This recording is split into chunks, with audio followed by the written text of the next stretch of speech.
Hello students, how are you all? So this is my new YouTube channel that is BioSabha और यहाँ पे basically हम biology के chapters deal करेंगे, that is science 2 के chapters deal करेंगे। यहाँ पे आपको सारे कंसेप्ट्स क्रिस्टल क्लियर करवाए जाएंगे। सो if you like the video, अगर आपको वीडियो अच्छा लगे तो प्लीज़ इसे शेयर और सब्सक्राइब करें। So we'll begin with the chapter that is heredity and evolution, which is the first chapter. Now before learning this chapter, there are certain questions which are asked to you. कुछ questions आपसे पूछे गए हैं आपके previous year knowledge के ऊपर। तो पहला question जो है it is which components of the cellular nucleus of living organism carries hereditary character। इसका मतलब जो लिविंग ऑर्गेनिज्म है, एज यू नो कि उनके सेल में जो कंट्रोलिंग सेंटर होता है वो न्यूक्लियस होता है। तो न्यूक्लियस के अंदर ऐसा कौन सा स्ट्रक्चर है जो बेसिकली हेरिडिटी कैरेक्टर्स को बेयर करता है। तो इसके आंसर को समझने के लिए एक डायग्राम देखते हैं। इस डायग्राम में it is clearly visible that कि हम बेसिकली एक क्रोमोसोम के डायग्राम को समझ रहे हैं। और chromosome is nothing but it is the wrapped structure of DNA. DNA को ही अगर हम कंडेंस करते हैं तो उससे जो थिक स्ट्रक्चर बनता है उसे क्रोमोसोम कहते हैं। And this chromosome is only the structure which carries the hereditary character and it is present inside the cellular nucleus. So our answer is chromosome, which is made up of DNA, is the component of cellular nucleus which are the carriers of hereditary character. Okay students, so let us move on the another question, that is what do we call to the process of transfer of physical and mental characters from parents to the progeny. Now let us understand this question with the help of a diagram.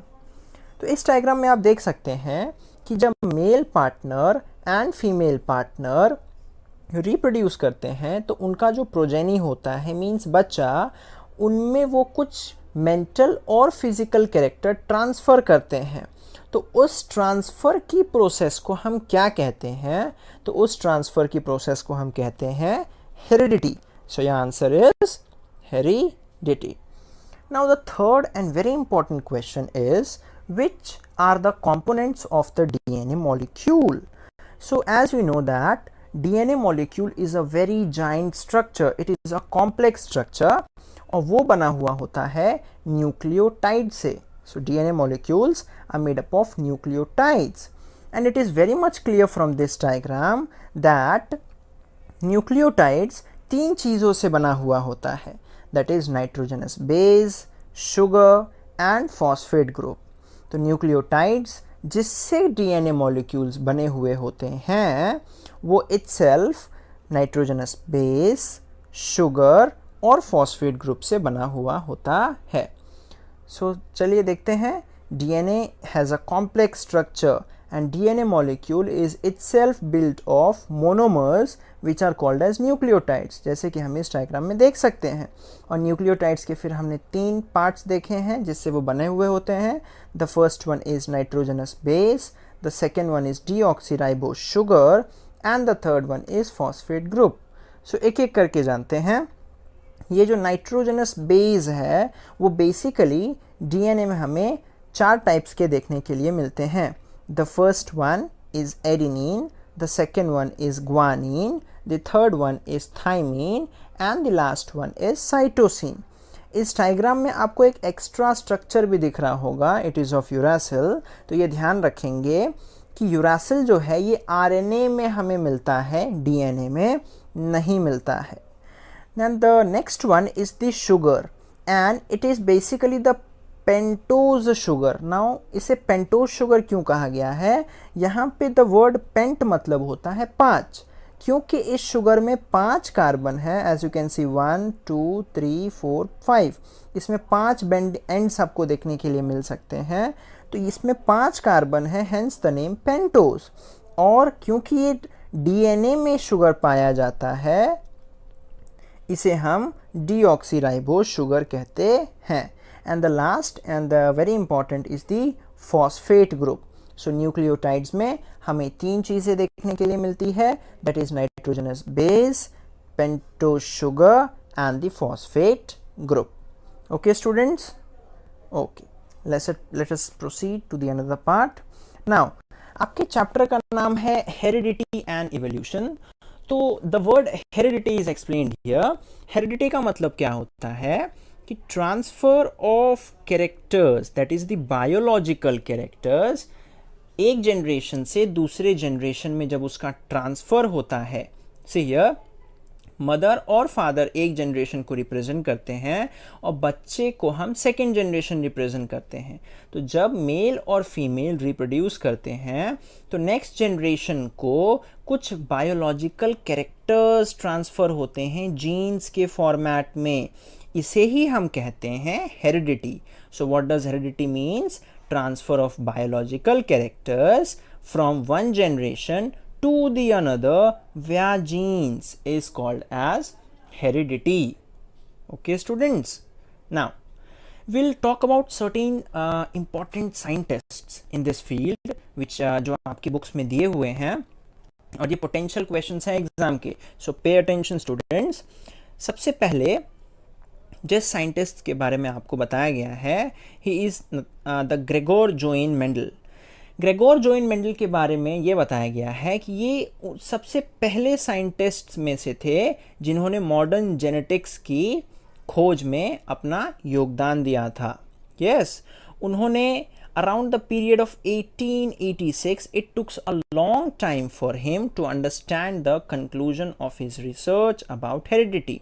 तो Gregor Johann Mendel ने जो ये specimen आपको दिख रहा है, that is P plant, जिसे हम पाइसम सटाइवम भी कहते हैं, इन पे उन्होंने बहुत सारे रिसर्च किए और फिर उन्होंने समझा कि हेरिडिटी बेसिकली कैसे वर्क करती है. और क्योंकि ये पहले साइंटिस्ट में से थे इसीलिए इन्हें कहा जाता है he is the Pioneer of modern genetics. और ये एग्ज़ाम का पोटेंशियल क्वेश्चन है स्टूडेंट. नाउ जो दूसरे साइंटिस्ट के बारे में आपको बताया गया है, he is Hugo de Vries. So here is the picture. तो ह्यूगो डी व्रिज ने क्या कहा था कि कुछ ऑर्गेनिजम्स में कुछ ऐसे चेंजेस होते हैं जो अपने आप आ जाते हैं, जिसे हम सडन चेंजेस कहते हैं. और उस सडन चेंजेस को, अपने आप जो आने वाली चेंजेस होती है, उसको हम म्यूटेशन कहते हैं.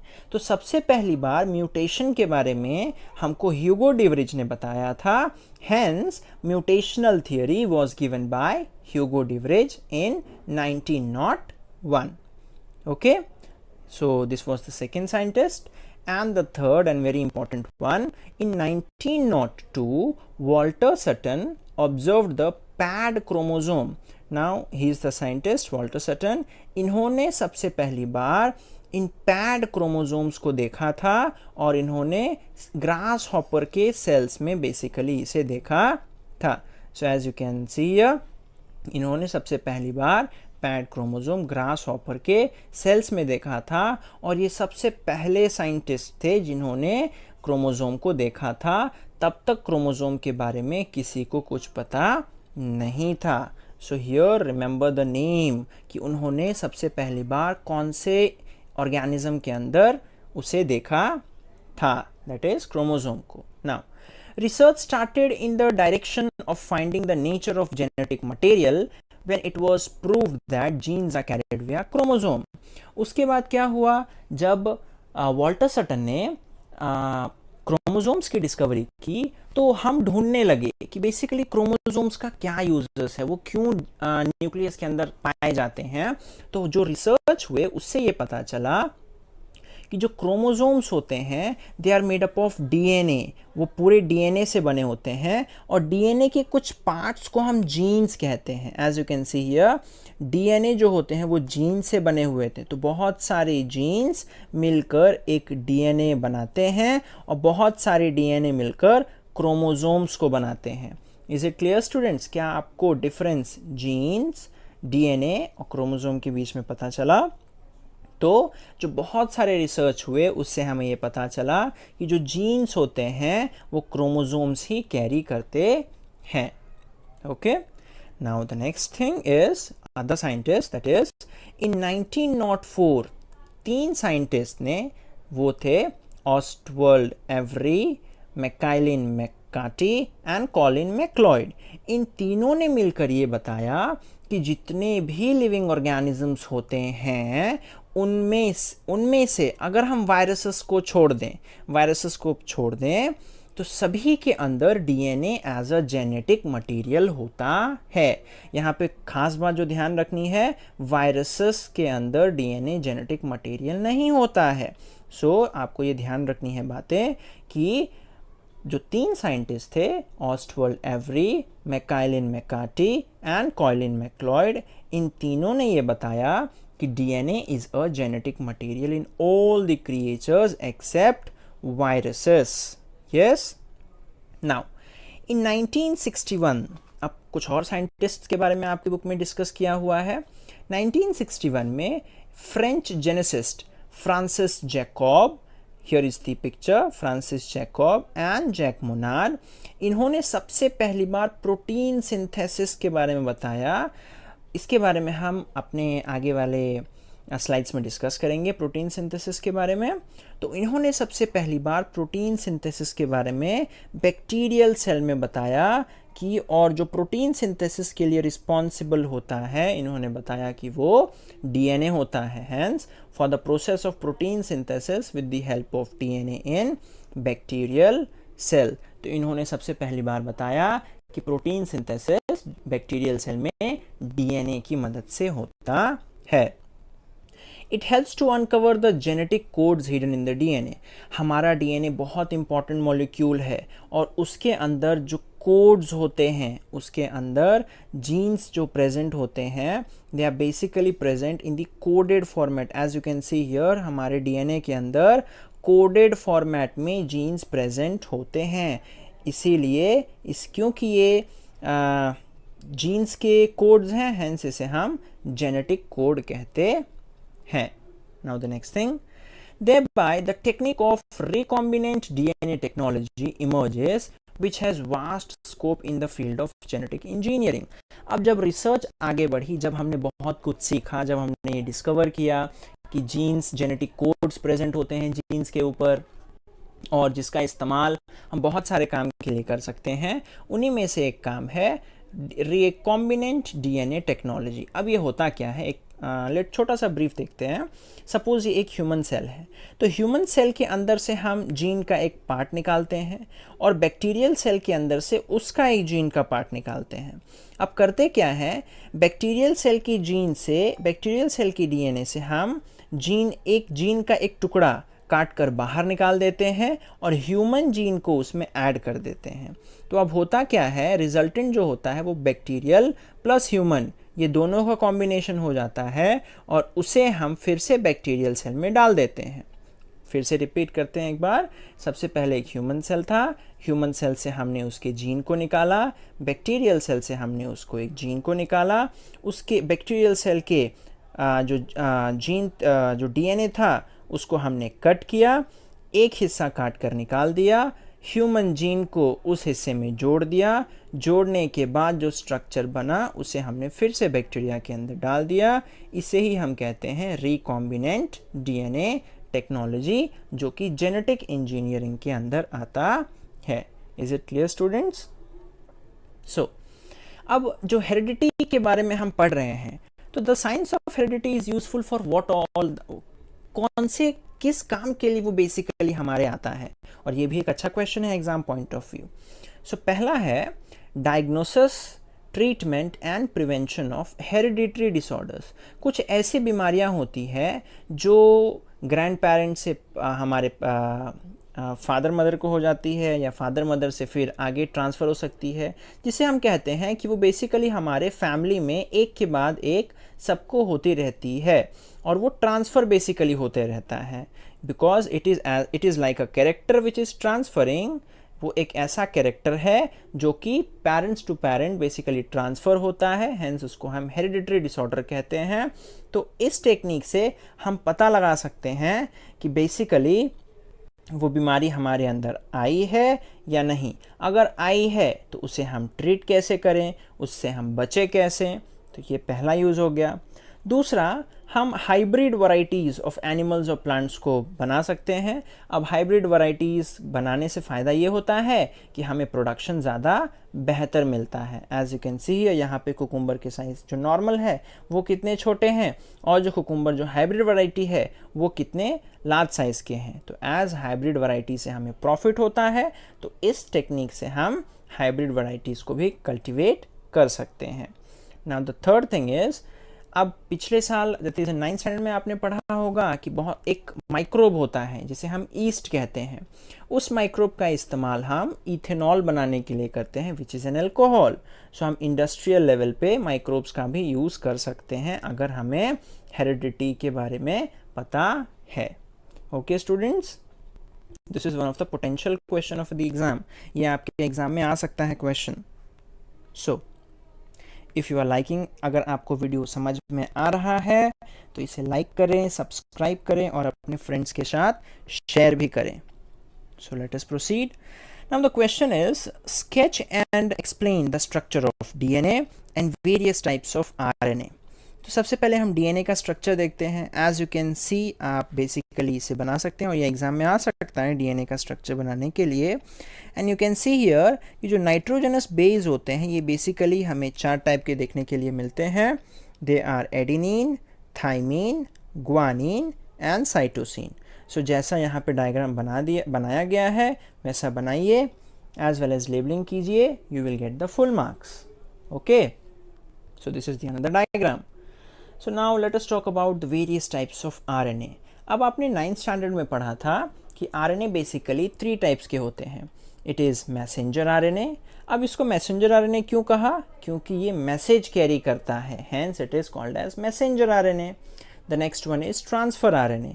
अब इसे ट्रांसफ़र RNA क्यों कहा? क्योंकि ये कुछ ट्रांसफ़र करता है। क्या ट्रांसफ़र करता है? ये अमीनो एसिड्स को ट्रांसफ़र करता है, hence it is called as transfer RNA। now ribosomal RNA क्या होते हैं?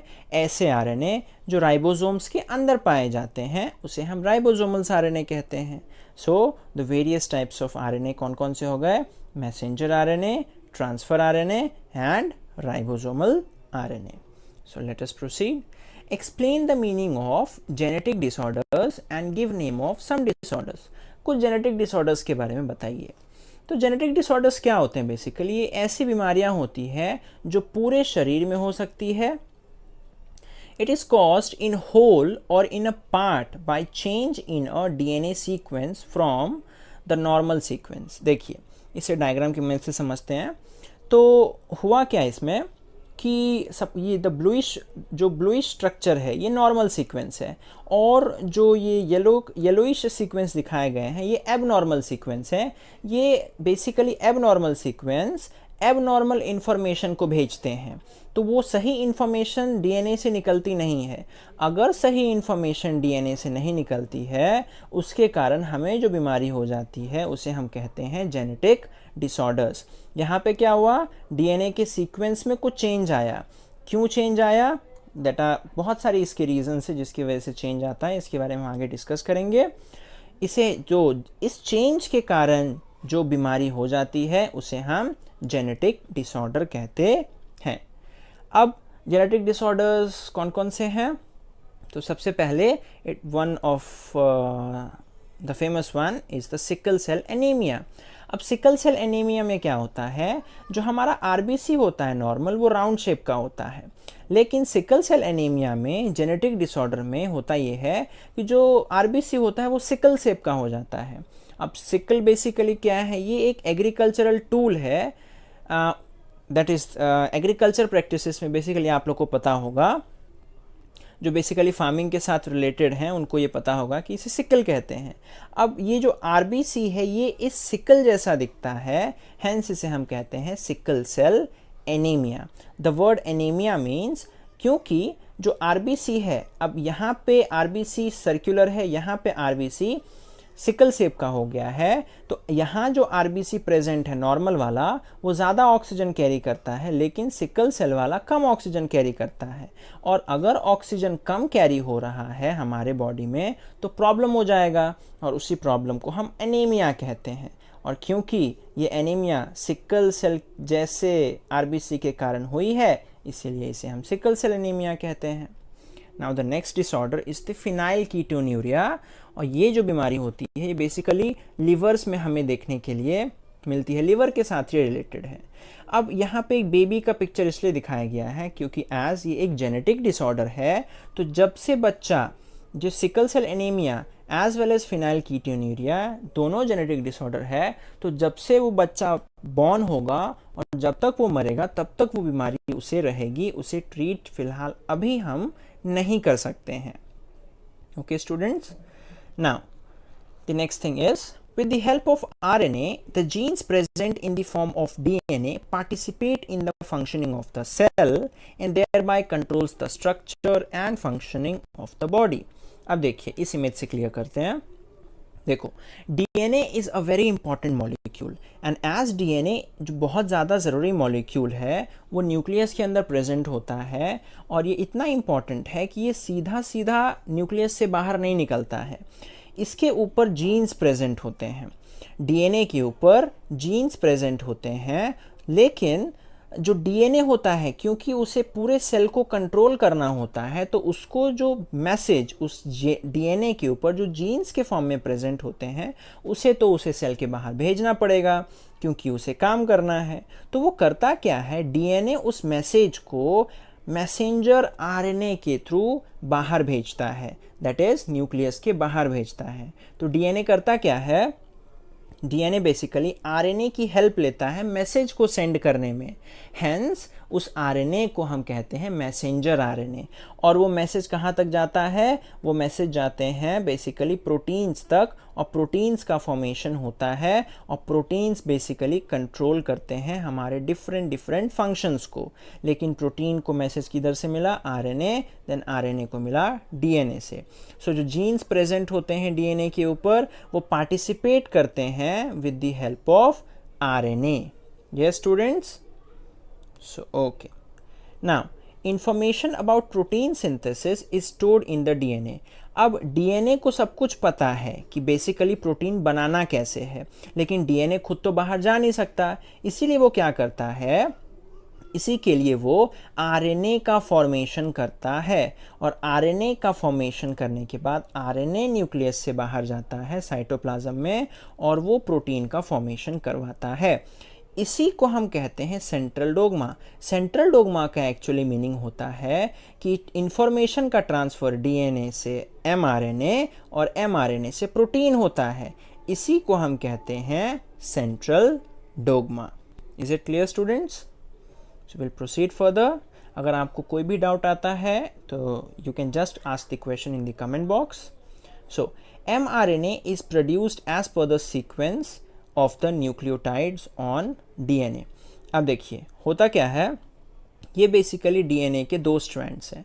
तो जब एमआरएनए का प्रोडक्शन होता है तो डीएनए का सिर्फ एक स्ट्रैंड यूज़ होता है, दोनों स्ट्रैंड यूज़ होता नहीं है, सिर्फ एक स्ट्रैंड यूज़ होता है, और उसी पर आरएनए बेसिकली फॉर्म होते रहता है। Yes, so mRNA is produced as per the nucleotide sequence on DNA। जैसा जैसा न्यूक्लियोटाइड सीक्वेंस डीएनए पर प्रेजेंट होता है उसी के हिसाब से आरएनए का भी प्रिपरेशन होता है, और सिर्फ डीएनए का एक स्ट्रैंड इसमें यूज होता है। जैसे कि हम देख सकते हैं दो स्ट्रैंड है, एक स्ट्रैंड को रेड से रिप्रेजेंट किया है, दूसरे को ब्लू से रिप्रेजेंट किया है, तो सिर्फ ब्लू वाला स्ट्रैंड यूज हो रहा है आरएनए को प्रोड्यूस करने के लिए, ना कि रेड वाला। तो hence only one strand is used here. Is it clear students? Now the sequence of the nucleotide in mRNA being produced is always complementary to the DNA strand used for synthesis। इसका मतलब कि जैसा जैसा information DNA पर रहता है वैसा ही information RNA पे कॉपी होता है, ताकि आरएनए करेक्ट इंफॉर्मेशन लेके न्यूक्लियस के बाहर जा सके। Yes, and these strands are used for the DNA strands are used for the synthesis of mRNA।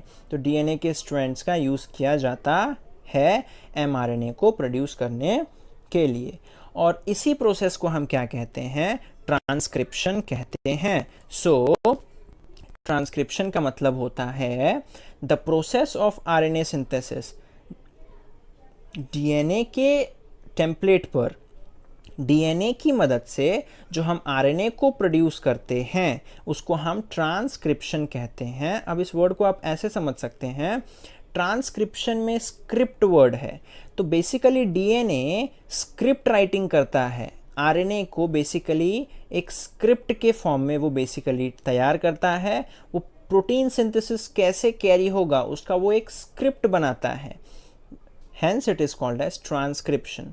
और उससे पहले एक इंपॉर्टेंट बात दी है कि uracil is in RNA instead of thymine of DNA. इसको ऐसे समझ सकते हैं कि देखिए जो ब्लू स्ट्रैंड है डीएनए का उस पे you can see T T T T means thymine, और जो रेड स्ट्रैंड है आरएनए का उस पे यू यू यू आप देख सकते हैं। इसका मतलब कि आरएनए पे कहीं आपको टी नहीं दिख रहा और डीएनए पे कहीं आपको यू नहीं दिख रहा है। इसका मतलब आरएनए पे सिर्फ और सिर्फ यूरासिल देखने के लिए मिलते हैं, जबकि डीएनए पे हमें थाइमिन देखने के लिए मिलता है। तो ये एक फिल इन द ब्लैंक्स की तरह क्वेश्चन आ सकता है कि यूरासिल के बदले डीएनए पर थाइमिन होता है और थाइमिन के बदले आरएनए पे यूरासिल होता है। ओके स्टूडेंट्स, सो लेट अस प्रोसीड। ये आपके टेक्स्ट बुक का डायग्राम है कि ट्रांसक्रिप्शन प्रोसेस में क्योंकि आरएनए का ट्रांसक्रिप्शन हो रहा है, आरएनए बन रहा है, इसलिए आरएनए के न्यूक्लियोटाइड्स चाहिए, as well as RNA polymerase. ये एक एंजाइम होता है जो बेसिकली आरएनए को बनाता है, एमआरएनए को बेसिकली बनाता है। ओके, नाउ एक क्वेश्चन आप सभी से कि मैसेंजर आरएनए क्या होता है और उससे मैसेंजर आरएनए क्यों कहते हैं। अगर आपको ये क्वेश्चन समझ में आया है तो इसे आप कमेंट सेक्शन में आंसर को शेयर करें। Now the mRNA formed in the nucleus comes in the cytoplasm. अब देखिए यहाँ पर जो एमआरएनए न्यूक्लियस के अंदर बना वो एमआरएनए न्यूक्लियस से बाहर आता है साइटोप्लाज्म में, और वो बहुत सारे इंफॉर्मेशन कोडेड फॉर्म में लेकर आता है। तो इसके ऊपर जितने भी इंफॉर्मेशन होते हैं यू कैन सी ए जी जी लिखा हुआ है, ये कोडेड फॉर्मेट में बाहर आया है, और इस कोड को सिर्फ एक ही स्ट्रक्चर जो कि साइटोप्लाज्म में प्रेजेंट है वो पढ़ सकता है, वो है राइबोसोम। तो राइबोसोम बेसिकली उस एमआरएनए को पढ़ सकता है, इसीलिए एमआरएनए साइटोप्लाज्म में आने के बाद सबसे पहले राइबोसोम के पास जाता है, क्योंकि राइबोसोम ही उसे पढ़ सकता है और कोई नहीं। Now the message contains, उस मैसेज कोडेड मैसेज में आखिरकार होता क्या है। So the message contains code for amino acids. जो अमीनो एसिड्स होते हैं उनके लिए वो कोड करता है। अब ये अमीनो एसिड्स क्या होते हैं, तो आपको एक नेकलेस की मदद से समझाया गया है कि देखिए ये जो छोटे छोटे बीड्स हैं, ये एक छोटा बीड देन छोटा बीड देन छोटा बीड, इसे हम अमीनो एसिड्स कहते हैं। और जब पूरा एक सेट होता है, जब बहुत सारे बीड्स को हमने एक धागे में डालकर एक नेकलेस बना लिया, तो इसे हम प्रोटीन कहते हैं। मतलब प्रोटीन के जो छोटे छोटे छोटे छोटे हिस्से होते हैं उसे हम अमीनो एसिड्स कहते हैं। As you can see here, बहुत सारे छोटे छोटे मोती जैसे स्ट्रक्चर है, उसको हमने अमीनो एसिड्स कहा। जब उसको हमने एक बॉन्ड की मदद से, दैट इज पेप्टाइड बॉन्ड, तो ध्यान रखेंगे कि अमीनो एसिड्स के बीच में जो बॉन्ड होता है उसे हम पेप्टाइड बॉन्ड कहते हैं। सो बहुत सारे पेप्टाइड बॉन्ड की मदद से जब हम अमीनो एसिड्स को जोड़ते हैं तो जो स्ट्रक्चर बनता है उसे हम प्रोटीन कहते हैं। Okay students, now The code for each amino acids consists of 3 nucleotides। अब इसका मतलब क्या है, देखो अब यहाँ डायग्राम देखिए एमआरएनए पे यहाँ पे बेसिकली जो कोड्स होते हैं वो 3-3 के फॉर्म में होते हैं, the first 3, the second 3, the third 3, और हर एक कोड एक प्रोटीन मॉलिक्यूल के लिए, एक अमीनो एसिड्स के लिए बेसिकली होता है। इसका मतलब कि the code for each amino acids consist of 3 nucleotides. तो एक कोडॉन में as you can see A U G, एक न्यूक्लियोटाइड, सेकेंड न्यूक्लियोटाइड और थर्ड न्यूक्लियोटाइड। तो एक कोड को बनाने के लिए 3 न्यूक्लियोटाइड्स की रिक्वायरमेंट होती है, हेंस इसको कहते हैं ट्रिपलेट। और क्योंकि ये कोड के फॉर्म में होता है इसे कहते हैं कोडॉन। तो हर एक अमीनो एसिड्स के लिए ट्रिपलेट कोडॉन होते हैं। सो आपको समझ में आया ट्रिपलेट कोडॉन क्या होते हैं? ओके, सो अब एक साइंटिस्ट हैं डॉक्टर हरगोबिंद खुराना। अब ये इंडियन ओरिजिन के एक साइंटिस्ट थे, ये रहे वो। तो डॉक्टर हरगोबिंद खुराना ने वो जो ट्रिपलेट कोडॉन्स के कोड थे उनको बताने में इनका बहुत बड़ा रोल है। उन्होंने ट्रिपलेट कोडॉन की डिस्कवरी की थी, और जो टोटल अमीनो एसिड्स हमारे बॉडी के अंदर प्रोटीन बनाने के लिए चाहिए होता है वो 20 अमीनो एसिड्स चाहिए होता है। ये एग्जाम का एक पोटेंशियल क्वेश्चन है स्टूडेंट्स, कि टोटल अमीनो एसिड जो हमारे अंदर प्रोटीन बनाने के लिए चाहिए उनका नंबर 20 होता है। डॉक्टर हरगोबिंद खुराना ने उनमें से थोड़ों का सीक्वेंस बताया था। Okay, now for his work इन्हें 1968 में 2 और साइंटिस्ट के साथ नोबेल प्राइज दिया गया था। Now each mRNA is made up of thousands of triplet codon. एक mRNA पर बहुत सारे ट्रिपलेट कोडॉन्स प्रेजेंट होते हैं। As you can see here, ये एक mRNA है, और mRNA पर बहुत सारे 3-3 के सेट में बहुत सारे कोडॉन्स प्रेजेंट होते हैं। Hence it consist of thousands of triplet codon.